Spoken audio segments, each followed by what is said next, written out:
Muchas gracias, senador Barbosa. A ver si no acabo de descomponer la reunión que tienen ahí con la intervención que voy a hacer. Pero yo creo que hay que hablar con toda claridad. Yo, en primer lugar, quiero reconocer el trabajo que desarrollamos las 6 comisiones unidas, quienes hemos elaborado un dictamen que indudablemente avanza de manera significativa en la construcción de un sistema de garantías para que las niñas, los niños y los adolescentes sean sujetos plenos de derechos.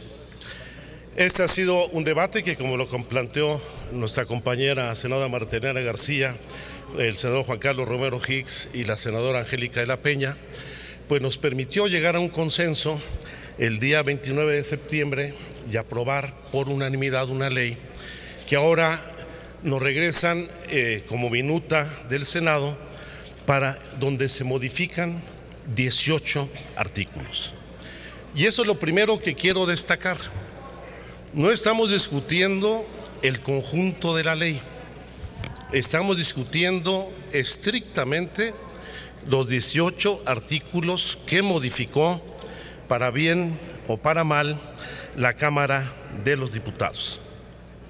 Y evidentemente en este proceso ha habido no solamente distintas interpretaciones del contenido de la ley, sino incluso también ha habido un conjunto de campañas fundadas en la mentira y en la ignorancia, que incluso llegaron a agraviar en lo personal a una de nuestras compañeras, a la senadora Diva Gastelum, a quien le refrendo toda mi solidaridad y reconocimiento. Y la verdad es que ahora estamos ante 2 presiones adicionales. Una, la de los tiempos legislativos, ya que tratándose de una iniciativa preferente,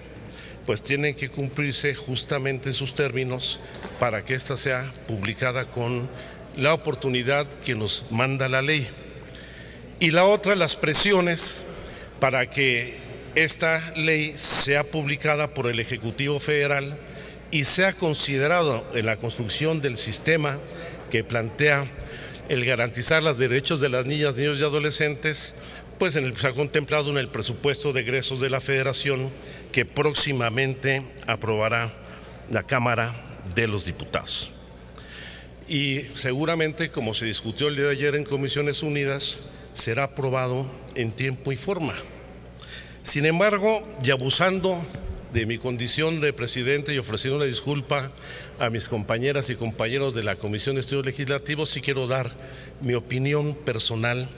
respecto a las modificaciones que la Cámara de los Diputados realizó, en donde efectivamente hay algunos avances, pero también hay que señalarlo, hay severos retrocesos, resultados de las presiones que a través de campañas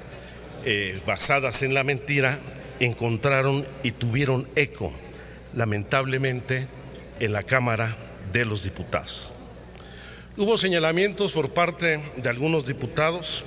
respecto a que había algunos errores de técnica legislativa e incluso de redacción de la ley. Lo dijo el propio coordinador de los diputados del PRI, aunque la minuta que ahora nos envían en el artículo 50, donde hacen una adición que señala en los casos específicos de niñas, niños y adolescentes con discapacidad, una perla del trabajo legislativo, que puede generar, desde mi punto de vista, confusión, discrecionalidad e incluso puede incurrir en discriminación sobre las niñas, niños y adolescentes, al establecer en la ley un párrafo donde dicen: cuando exista duda o percepción si una niña, niño o adolescente es persona con discapacidad, se presumirá que es una niña, niño o adolescente con discapacidad. ¿Quién va a determinar eso? ¿Va a ser cuál autoridad va a definir esa situación y qué tratamiento va a recibir esa niña, niño o adolescente? Creo que esto puede tener efectos de interpretación negativos e incluso incurrir en prácticas de discriminación. Igual en lo que se refiere al artículo 58, donde se acotan las responsabilidades de los distintos órdenes de gobierno, donde, el artículo 83, en donde era imperativo el señalamiento que habíamos tenido en la ley,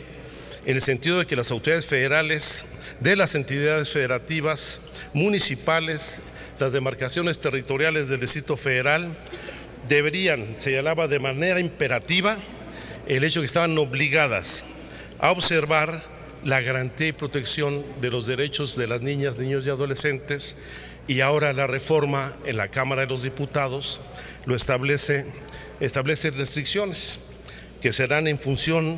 de conformidad con su edad, desarrollo evolutivo, cognitivo y grado de madurez, con lo cual algunas autoridades se van a declarar incompetentes para dar garantías plenas al ejercicio de que son sujetos las niñas, niños y adolescentes. Pero lo más lamentable es la eliminación de los derechos a la sexualidad, a los derechos sexuales y reproductivos de las niñas, niños y de los adolescentes en materia de educación y de salud, particularmente con las modificaciones a los artículos 50 y 58, en donde de manera clara habíamos construido el acuerdo para establecer la obligación de la autoridad de proporcionar asesoría y orientación sobre el ejercicio responsable de sus derechos sexuales y reproductivos a niñas, niñas y adolescentes, así como a quienes ejerzan la patria potestad, tutela o guarda y custodia, para reducirlo estrictamente a proporcionar asesoría y orientación sobre salud sexual y reproductiva, lo que se ratifica en el artículo 58, al señalar que será conforme a su edad, el desarrollo evolutivo, cognitivo y madurez de las niñas, niños y adolescentes, donde de nueva cuenta queda a la discrecionalidad de la autoridad. Y evidentemente, pues esto es el resultado de una campaña que se fincó en la mentira, la infamia, la calumnia y el abuso de la ignorancia. Y creo que esto retoma una de las peores tradiciones de la ultraderecha mexicana, donde prácticamente se restauraron mecanismos y prácticas del fascismo. Aquella vieja frase de Goebbels, el gran comunicador del fascismo y de Hitler, que decía que una mentira repetida 1000 veces se convertía en verdad. Y varias que se repitieron miles de veces, se publicaron y tienen nombre y apellido. Está el caso del señor Juan Manuel Dabdub Yacomán, presidente del Consejo Mexicano de la Familia, para quien esta ley es un script de terror que conlleva prácticamente a que se pierda la patria potestad de los padres sobre los hijos, lo cual es absolutamente falso, porque queda con toda claridad definida la patria potestad y la tutela a la que tienen derechos los niños en esta ley, y que dice que no puede haber conformidad, ya que como padres de familia, dice, no permitiremos más intromisiones y atropellos, y no dejaremos a nuestros hijos solos,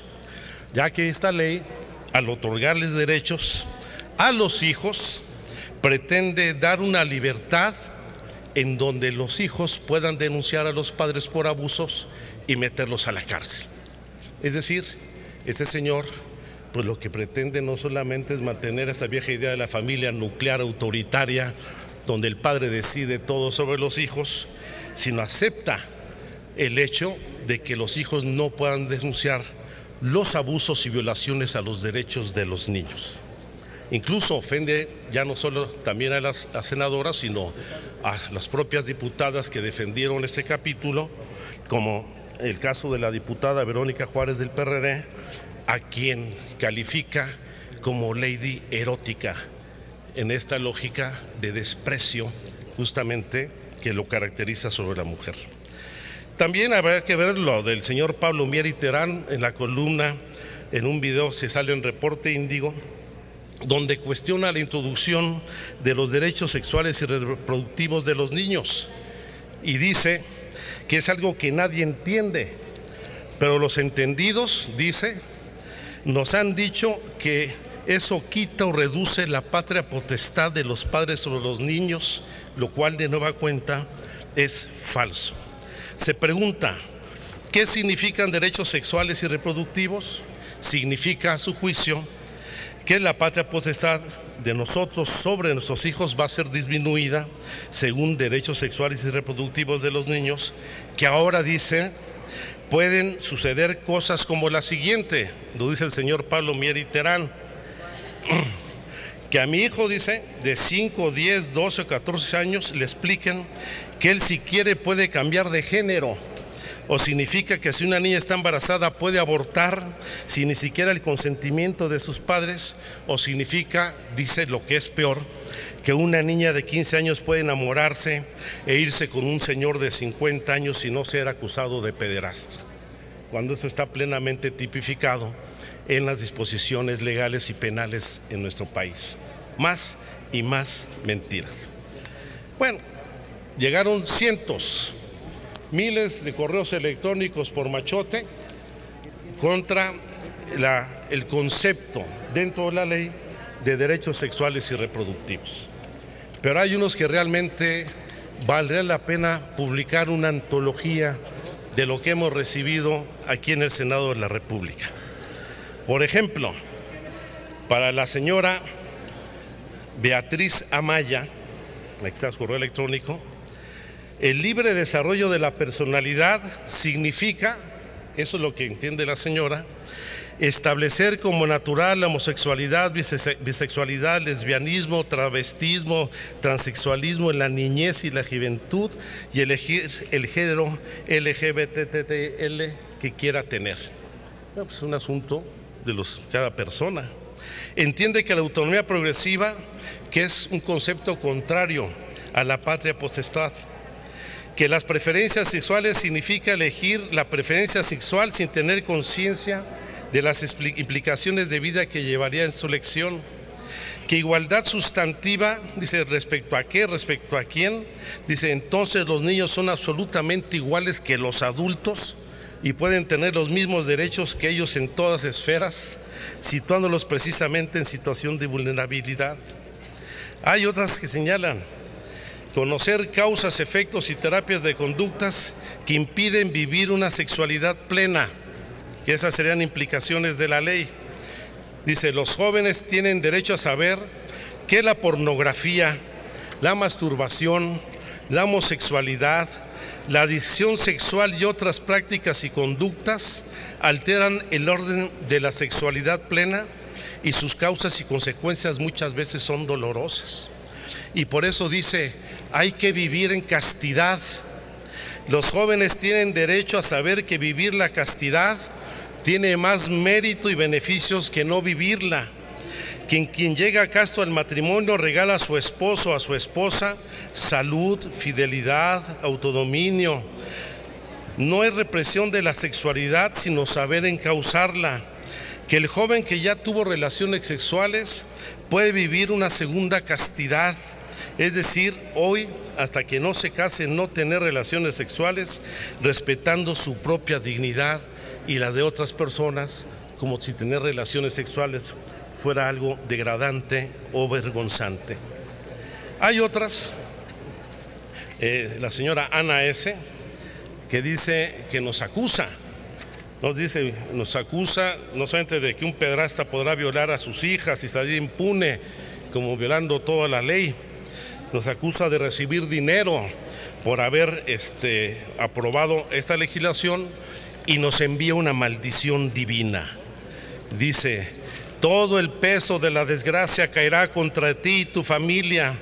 tu descendencia quedará en el sufrimiento y escarmentarás en carne propia tu pésima decisión. Ave María Purísima. Miren, yo creo que lo que tenemos que evitar frente a la ignorancia y estas campañas propias del fascismo es contribuir a la confusión. Aquí hay que evitar la doble moral, las dobles caras, asumir que los niños no son propiedad de los padres, como tampoco lo son del Estado, que efectivamente las familias, no la familia tradicional, nuclear, sino las familias que hoy existen diversas, son una célula básica en el desarrollo de nuestra sociedad y que para fortalecerla tienen que establecerse disposiciones que permitan reconocer en primer lugar que somos distintos, somos diversos, que la familia nuclear hace muchos años quedó atrás cuando se superó el cinismo y la hipocresía, y hoy no solamente hay parejas divididas, hay hijos que tienen dobles padres, dobles madres, hay familias conformadas con personas del mismo género, y esto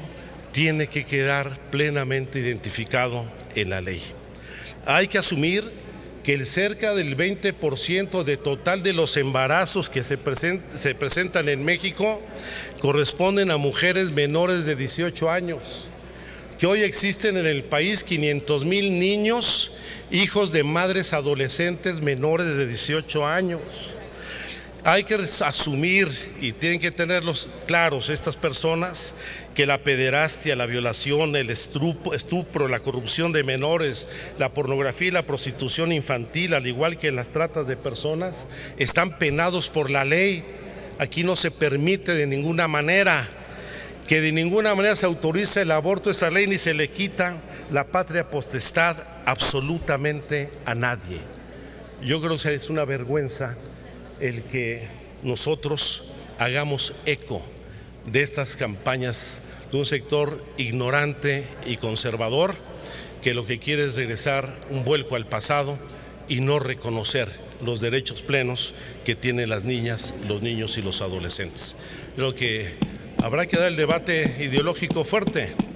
pero sí hay que recordarles ahora a estos ciudadanos tan puros y castos que el 8º mandamiento dice con toda claridad: no levantarás falsos testimonios ni mentirás. Y están pecando, se van a ir al infierno. Muchas gracias.